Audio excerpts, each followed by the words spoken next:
Qual é o dia da mentira? Existe um dia mundial, o dia da mentira. Qual é? Dia 31 de dezembro. 31 de dezembro. É o dia que as pessoas mais fazem promessa. E essas promessas, a maioria, não são cumpridas. O empresário faz muito isso. Não, esse ano eu vou colocar processo em tudo. Esse ano eu vou estruturar minha equipe, vou desenvolver minhas lideranças, vou colocar os setores, organizar bonitinho, a gente vai crescer tantos milhões, a gente vai faturar tanto, chega ao final do ano, não mudou nada. Por que que não mudou nada? Porque tá ao acaso, não parou fazer pausas estratégicas para pensar nisso. Como é que eu vou buscar isso? Como é que eu vou buscar o lucro que eu quero? Como é que eu vou buscar o caixa que eu quero? Como é que eu vou buscar o crescimento que eu quero? E o que é uma pausa estratégica? Uma pausa estratégica é justamente isso. Quando eu paro, quando eu saio ali um pouquinho e vou começar a olhar para minha empresa. E o que é olhar para minha empresa? Não é olhar as pessoas, tá fazendo, não tá fazendo, tá bem feito. Não, vou olhar indicadores. Todos os setores, eu defendo, lá no Stratos, uma das primeiras coisas que a gente faz com as pessoas que entram é, vamos definir assim, ó, pega aquele setor lá, quais os indicadores que você tem que olhar? E aí às vezes surge aquela dúvida, mas como é que eu defino quais indicadores olhar para um setor? Pô, o que é importante acontecer naquele setor? O que é importante medir? Vamos pegar lá um chão de fábrica, por exemplo. É quantas horas homem, quantas horas máquinas, quanto de quebra, quanto de falha, quanto de atraso. Setor financeiro, como é que está minha lucratividade, como é que está meu CMV, quanto é que está minha margem de contribuição, qual é o meu ponto de equilíbrio, quais os setores que eu tenho que olhar, vendas, quantidade de leads, qualificação, taxa de conversão, ticket médio, volume de vendas, CAC, são coisas que você tem que definir. Cada setor define o seu painel lá, o que eu vou olhar. Então, pausas é também eu olhar para esses indicadores e eu entender o que eu posso melhorar na minha empresa. Mas isso assim de uma forma ampla, mas acho que uma pausa estratégica é você parar, você poder dar uma olhada para a tua empresa com um olhar mais cirúrgico. Meu, isso aqui não tá legal. Um exemplo, posso dar um exemplo Claro. de pausa estratégica? Eu olhei os indicadores de venda do meu grupo de vendas, lá do meu setor de vendas, comercial da minha empresa. E vi que, comparado com os 2 períodos anteriores, tanto o mês passado quanto o mesmo período do ano passado, caiu. E eu tenho mais vendedores, esse ano eles estão tendo uma lucratividade menor. O que está acontecendo? Aí é que vem, o indicador serve para quê? Para alertar. De repente ele é um indicador que vai acender uma luzinha vermelha para alertar. Diz, opa, o desempenho está menor, o que está acontecendo? É o Joãozinho, o Pedrinho, ou é o setor inteiro que está com déficit? Primeiro Será que lugar, foi só trocado? fazer um cortezinho aqui.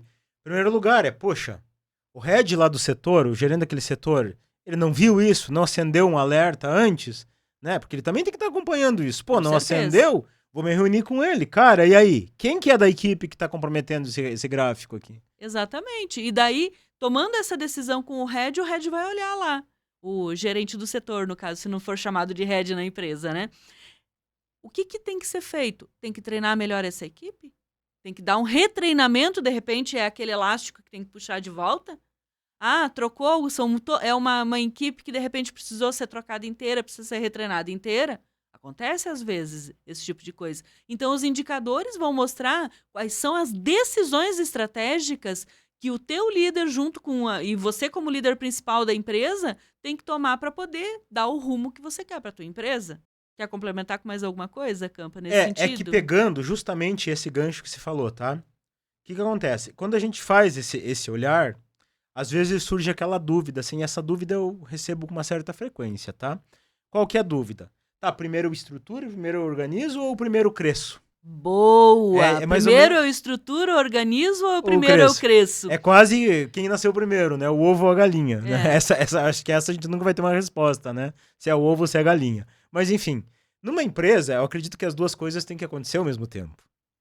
Porque assim, ó, quando a gente faz reunião estratégica lá com o pessoal que está entrando no Stratis para entender o problema, para fazer um plano customizado para ele do que ele tem que resolver, um dos problemas mais lindos que eu acho é quando a pessoa diz assim: nossa, a gente está vendendo tanto e a nossa produção não dá conta, nossa entrega não dá conta, nosso time lá de logística não dá conta. Cara, é coisa linda de resolver isso. Por que é lindo de resolver? É lindo de resolver? Porque o principal problema de muitas empresas é venda. É venda não acontecer no volume. Então, se tá vendendo, cara, é fácil organizar, vamos organizar para entregar. Joia? Mas por que eu tô falando isso? É fácil pra ti. Então, é isso que eu tô falando. São os problemas mais fáceis de resolver. Né? Porque o que acontece? Normalmente, hoje, inclusive, a gente teve um plantão, hoje de manhã, lá do Stratis, e a gente estava comentando sobre isso. Normalmente, problemas de vendas numa empresa são problemas relacionados a comportamentos que vêm lá do empresário e se enraiza na equipe. Comportamentos da passividade, comportamento da inércia, comportamento de, isso não funciona, mas a gente vai tentar fazer mais para ver se passa a funcionar e não mudar as estratégias. Então é mais difícil de mexer com isso. Mas assim, o que acontece? Se eu simplesmente, organizo, tem empresário, outro dia eu falei com um empresário numa reunião estratégica, lá o empresário simplesmente, a gente está 3 anos e era uma empresa forte, estruturada, a gente está 3 anos tomando prejuízo. Eu digo, mas por quê? Não, é porque meu sócio ele tem resistência em aumentar as vendas. Por que ele tem resistência? Para manter o padrão de qualidade, para manter o padrão de entrega. Não quer, ele se nega a crescer porque ele quer ser perfeitinho. É o perfeitinho. O estereótipo do perfeito. Não, tem que estar perfeito. E, eu não conheço nenhuma empresa perfeita, tampouco uma pessoa perfeita. Não conheço. Pode pegar a melhor empresa do mundo, vai ter falhas. A questão é, quanto de falha eu admito? Quanto de quebra eu admito? Quanto de atraso eu admito? Quanto de cliente perdendo eu admito? Então, às vezes, Cris, olha como esse negócio é muito cultural, né? Esse podcast foi pro viés da cultura aqui hoje, né? Mas olha como é cultural. Eu acho engraçado que às vezes as pessoas preferem assim, não, eu não posso perder cliente. Então estão lá num mês atendendo 1.000 clientes. Só exemplo, tá? Atendendo 1.000 clientes. Não posso perder cliente. Então eu tenho 1.000, mas esses 1.000 não perco nenhum.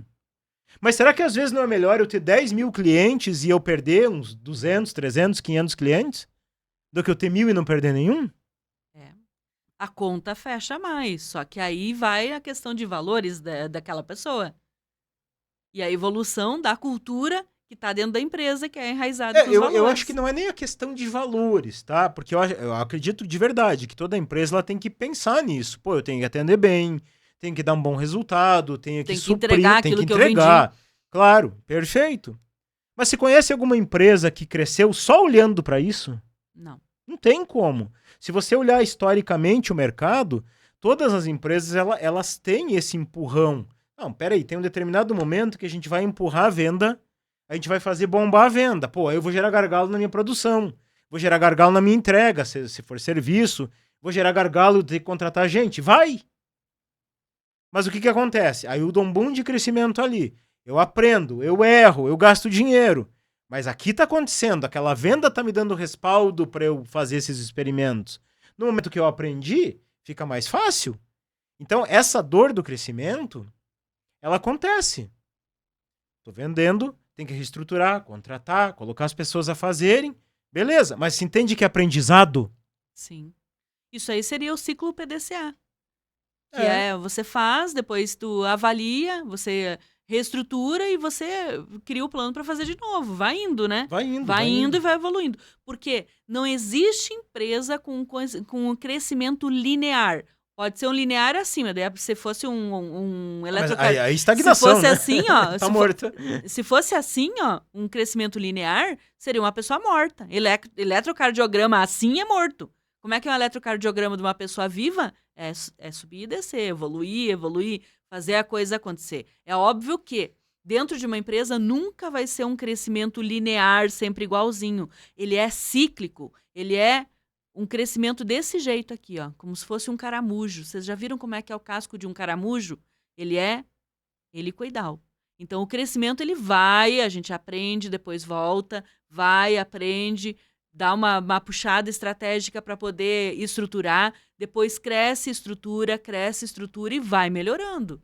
Não tem como a gente pensar assim, é tudo perfeito, é o mundo da Ilha de Caras onde tudo aconteceu perfeitinho.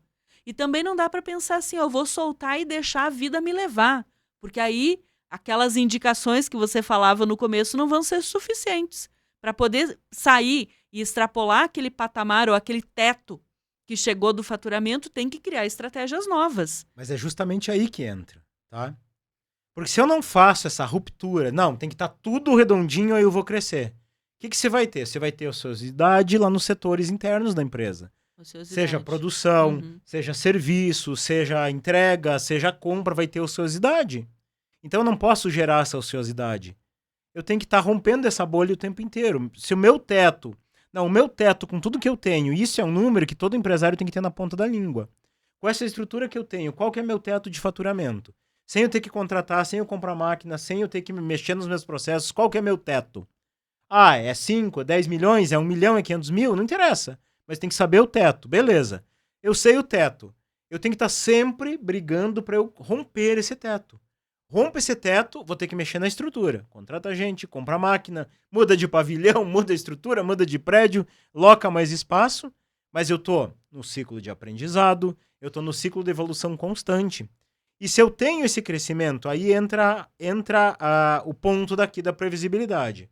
Se eu tenho previsibilidade de lucro, se eu tenho previsibilidade de caixa, se eu tenho previsibilidade de crescimento, eu consigo regular toda essa minha máquina.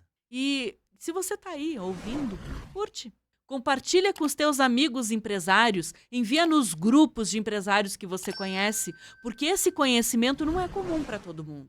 E a gente está aqui para poder te ajudar e entregar tudo que a gente tem para que você seja um empresário melhor, para que você ajude outros empresários a serem empresários melhores também. O nosso grande abraço e o desejo que você viva positivamente.